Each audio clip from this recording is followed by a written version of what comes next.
Hello friends, welcome জানাচ্ছি আমার YouTube চ্যানেলে সবাইকে। চলে এসেছি আপনাদের জন্য আরও একটা নতুন ভিডিও নিয়ে।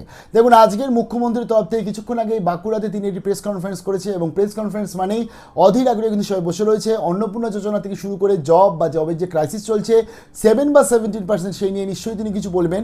কি তিনি বললেন সেটা শেয়ার করছি, বাট তার আগে শেয়ার করি জবের একটা ভালো আপডেট এসছে। পিএসসির আন্ডারে কিন্তু এখন কিছু রিক্রুটমেন্টে চলে এসছে আপডেট। এবং কী কী রিক্রুটমেন্ট? সমবায় দপ্তর বা আজকে পুরসভার যে দপ্তরগুলো রয়েছে তাদের অধীনস্থ প্রায় ধরতে গেলে 25,000-এর কাছাকাছি বলছে রিক্রুটমেন্টের নোটিফিকেশান চলে আসছে। এবং এখন বর্তমানে চলে এসছে আমাদের কাছে নোটিশ 17,714টি 17,414টি রিক্রুটমেন্ট। এবং এটা group A, group B, group সিতে হচ্ছে এবং এটা পিএসসি আন্ডারে হবে। এই রিক্রুটমেন্টে আজকে 54টি দপ্তর রয়েছে গ্রুপ এতে, যার আন্ডারে টোটাল গ্রুপ এর ভ্যাকান্সি রয়েছে 2490টি, গ্রুপ বি ভ্যাকান্সি রয়েছে 2848টি, বাকি যে 17,000-এর মধ্যে রিক্রুটমেন্ট সেটা গ্রুপ সিতে হচ্ছে। এছাড়াও 8,006টা মতন শূন্যপদ রয়েছে, সেটা নিয়োগও খুব তাড়াতাড়ি জারি হয়ে যাবে। তো ফাইনালি ভালো আপডেট এটা। এবং ব্যাপার হচ্ছে এই বিষয়ে মুখ্যমন্ত্রী তিনি ঠিক কী জানিয়েছেন এই পিএসসি রিক্রুটমেন্ট নিয়ে। কারণ আমাদের মধ্যে একটা প্রশ্ন ছিল, এসএলএসটির যে বর্তমানে 7 বা 17%-এর জন্য হল্ট হয়ে গেছে একাদশ দ্বাদশের কাউন্সিলিং, সেটা কি আদৌ হচ্ছে কিনা, অথবা আজকে ওয়েস্ট বেঙ্গল যে আমাদের এবং পিএসসির যে প্রিভিয়াস রিক্রুটমেন্ট মিসলেনিয়াস ক্লার্কশিপ রয়েছে সেগুলো বিষয়। এবং আরেকটা হচ্ছে যেটা ডাব্লিউবিপি কনস্টেবল রয়েছে, যার তো পুরো ধরতে গেলে সব কিছু তৈরি।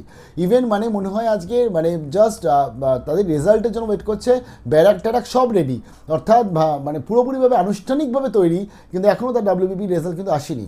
মুখ্যমন্ত্রী ঠিক এই বিষয়ে কী বলেছেন চলুন একটু শুনে নিই।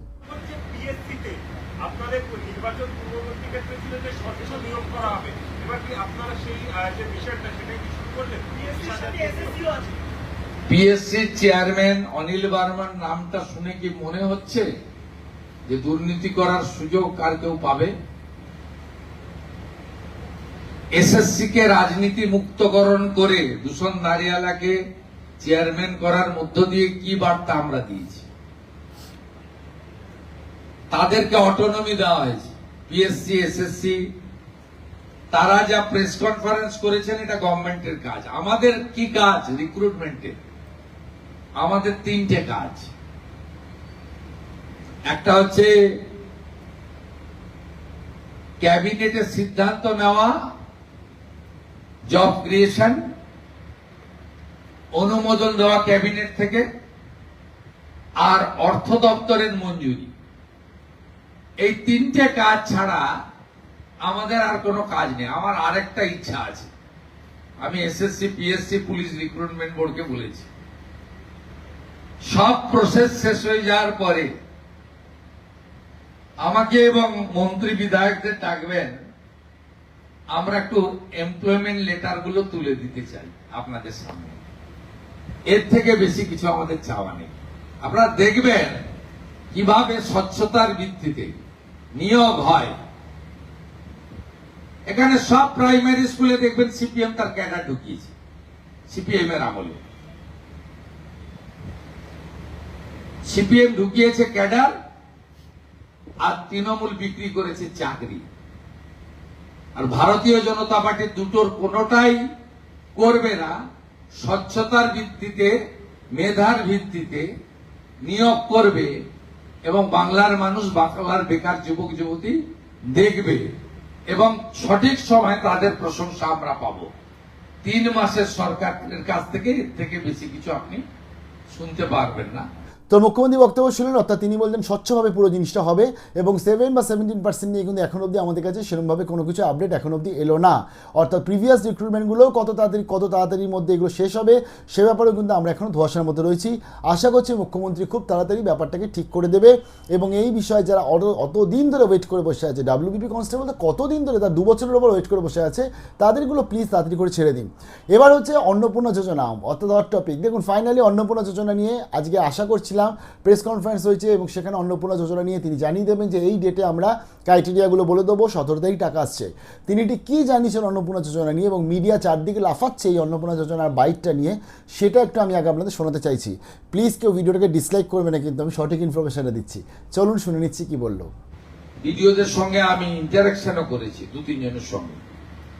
আমি তাদেরকে বলেছি যে পিইউপির কাজ করতে হবে, টাকা খরচ করতে হবে, আর 6টা প্রজেক্ট, ফ্ল্যাগশিপ প্রজেক্ট প্রকৃত প্রাপকদের কাছে যেন যায়।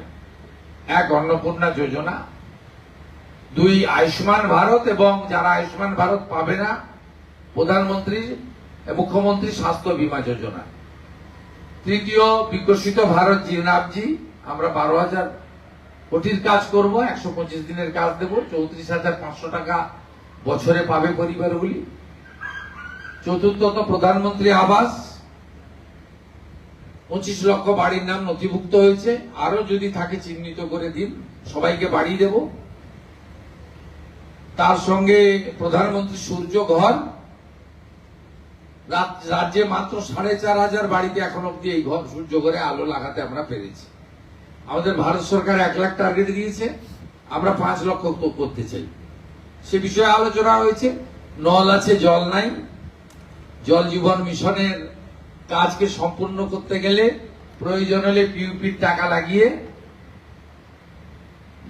নল আর জলের মধ্যে যে মাঝখানে যে চুরিটা হয়ে গেছে, চুরি তো হয়ে গেছে, তার জন্য অন্য ব্যবস্থা আছে। তো শুনলেন মুখ্যমন্ত্রী বক্তব্য, অর্থাৎ তিনি জানালেন না কিন্তু আজকেরও যে কবে পরবর্তী প্রেস কনফারেন্স হচ্ছে, এবং তার ফলে যারা আজকের এই প্রেস কনফারেন্সের জন্য অধীর আগ্রহে বসে আছি, মেবি আমরা ডাইরেক্টলি 17 আগস্টে দেখতে পাবো। বাট আগামীকাল যদি কিছু হয় তার আপনি নিশ্চয়ই শেয়ার করে দেবো, তার জন্য সঙ্গে থাকতে হবে। বাট বর্তমানে কিন্তু অন্নপূর্ণা যোজনা আমরা যে জায়গায় ছিলাম সেই জায়গাতেই রয়েছি, টান টান সিনেমা চলছে, পরবর্তী কী পর্ব আসে সেটাই এখন দেখার। ভালো থাকবেন, বেস্ট অফ লাক।